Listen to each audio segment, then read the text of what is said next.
नहमदुहु व नसल्ली अला रसूलिल करीम। मैं doctor Abdul Hamid Makhdoomi, senior journalist Gulbarga, आपसे मुखातिब हूँ।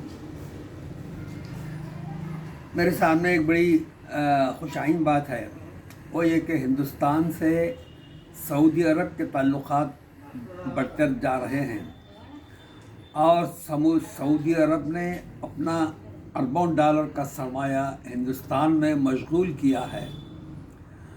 तो गया इससे ये पता चलता है कि सऊदी अरब का बहुत ज़्यादा यकान, बहुत ज़्यादा गोया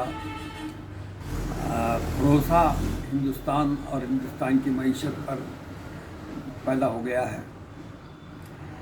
सऊदी अरब वो मुल्क है जो सारी दुनिया के बीच में पाया जाता है और वहाँ हज़रत इब्राहीम अलैहिस्सलाम का और इस्माइल अलैहिस्सलाम का बनाया हुआ खाना काबा है, जिसके हज के लिए मुसलमान लाखों की तादाद में हर साल जाते हैं और बरस के 12 महीने उम्रे के लिए भी हज़ारों लाखों मुसलमान सऊदी अरब का जो है दौरा करते हैं। और मदीने में हज़ूर मकबूल सल्लल्लाहु अलैहि वसल्लम का मज़ार मुबारक है, जिसकी ज़ियारत के लिए सारे मुसलमान वहाँ मदीने को जाते हैं और रसूलुल्लाह की ज़ियारत से मुशर्रफ़ होते हैं। फिर दूसरी खुसूसियत सऊदी अरब की यह है कि दुनिया का सबसे ज़्यादा पेट्रोल पैदा करने वाला मुल्क है और बहुत सारे कीमती मादनियात या मिनरल्स भी वहाँ पाए जाते हैं जो अभी तक इस्तेमाल में पूरी तरीके से नहीं आ रहे हैं। तो हिंदुस्तान की गोया टेक्नोलॉजी और सऊदी अरब के ज़खायर, मादनी ज़खायर, अगर दोनों का मेल मिलाप हो जाए तो बेहतरीन गोया सनती पैदावार हो सकती है और दोनों ममालिक का इसमें फ़ायदा हो सकता है। वज़ीर आज़म मोदी अपनी शक्ल और सूरत के एतबार से मुसलमान नज़र आते हैं, क्योंकि उन्होंने दाढ़ी रखा है और दाढ़ी भी मुसलमानों की तरह रखा है। तो ये चीज़ खुद सऊदी अरब के लिए पुरकशिश हो सकती है, क्योंकि अल्लाह के रसूल का फरमान है मुसलमानों के लिए कि वो दाढ़ी बढ़ाएं और मूँछ को तरशवाएँ। तो गोया इस तरीक़े से दोनों ममालिक के अंदर तालमेल और बढ़ सकता है।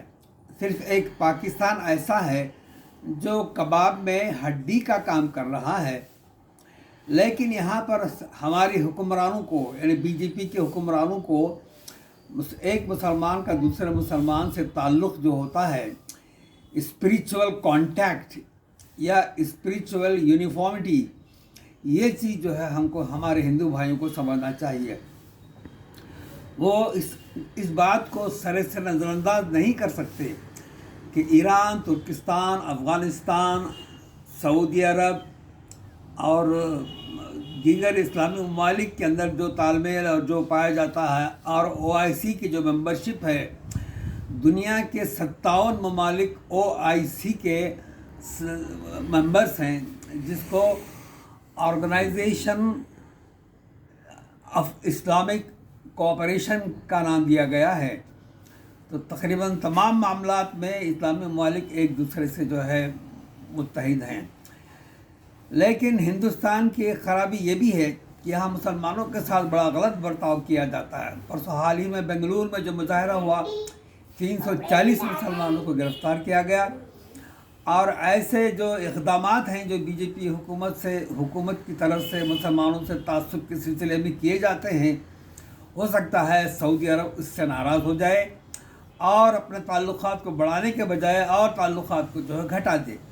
तो इसका एहसास और इसका इदराक और इसका फ़हम हमारे बीजेपी के हुक्मरानों को होना चाहिए, क्योंकि दुनिया में 59 ममालिक ऐसे हैं जो बिल्कुलिया तौर पर, आज़ादाना तौर पर मुसलमान वहाँ हुक्मरान हैं और पाकिस्तान से दुश्मनी का कोई मतलब नहीं है। एक तो हमारा पड़ोसी मुल्क है और मसला कश्मीर की वजह से दोनों के अंदर तालमेल पाया जाता है। अगर इस तालमेल को बढ़ा दिया जाए तो मसला कश्मीर फ़ौरन हल हो सकता है। तो मेरा ये ख़्याल ये है कि हमारे हिंदुस्तान के उलमा, मुसलमान भी इस मसले पर नेक ख़यालात का इज़हार करें और दोनों ममालिक के ताल्लुक़ात को सराहें और उसमें मुकम्मल जो है ताउन करें। मेरे इस बयान को गोया अगर आप पसंद करते हैं तो लाइक कीजिए, سبسکرائب کیجیے اور شیئر کیجیے.